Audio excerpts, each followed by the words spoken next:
Well, when you get into retirement, you have quantity of time together, perhaps over quality of time together, if you don't have a plan and figure out how you're going to maneuver this time together.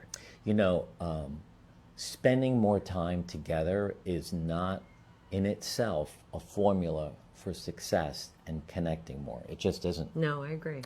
You know, without structure in your day-to-day activities, what happens is you all of a sudden become frustrated with each other, frustrated with the fact that you don't know what to do. And Jody might want to go off and do something on her own. And I'm stuck there home alone thinking, what happened? You know, we worked for 30 years to enter this time, and I'm not sure what's going on. Why are you always spending all this time with your daughters? Why are you going to visit them at college alone? What about me? And, you know, you can really get frustrated in your relationship when that happens. Yeah, or even, it doesn't even have to be family members. I mean, you know, a lot of people enter retirement, and women tend to build community a lot quicker, a lot broader, and a lot deeper.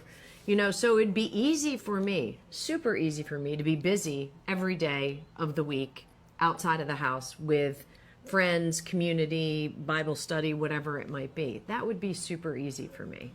Now, what you need to do is have a mindset shift. And the first thing that you need to do is to realize that your identity is not tied into your wife or your husband. You've got to pursue some passions, some hobbies, some activities of your own so that you can get some joy and satisfaction out of that, and it makes the time together that much more valuable. But that's a mindset shift that you need to think hard about.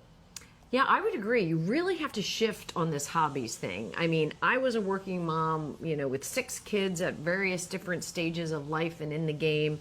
And, you know, hobbies were the furthest thing from my mind. I had no time for hobbies. But when I entered retirement, I knew it was going to be a saving grace for me on personal growth and development, on independence, and honestly, just to keep yourself a little interesting, right? Yeah. You know, to have things that you're working towards or you're getting better at or you enjoy doing, just bringing joy makes a big difference. For me, you know, it's, you know, my ladies golf league, it's, you know, connecting with our kids, and I do that as often as I can, pretty much daily. You know, my gym community and friends that I've met there and the outside things they pull me to that Mark maybe doesn't like to do, like concerts, for example.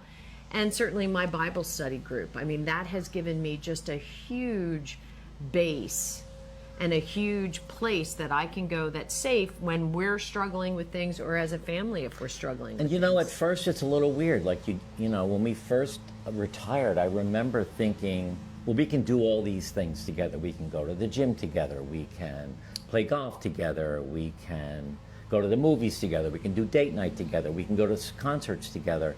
And then again, you're stuck with this frustration because maybe Jody doesn't want to go. So it's really having the ability to let go and push Jody to do what she wants to do, and her encourage me to do that. We both are gym rats, but we don't go together. No, not I go at 5 in the morning and I have my crew. I have my 6 to 12 people who are there every week, and they're my friends. Right. I get home at 6, we have coffee together. Jody goes off to the gym. She has a whole other crew. So we're both getting exercise, but we have these separate communities, and then we get to talk about the other people, the conversations we had, what's happening in so-and-so's life. It's as if they're my friends too, but it gives us something to talk about. If we went together and worked out together, we'd be working out together, we'd be talking to each other, we wouldn't meet any new people. Yeah, I agree.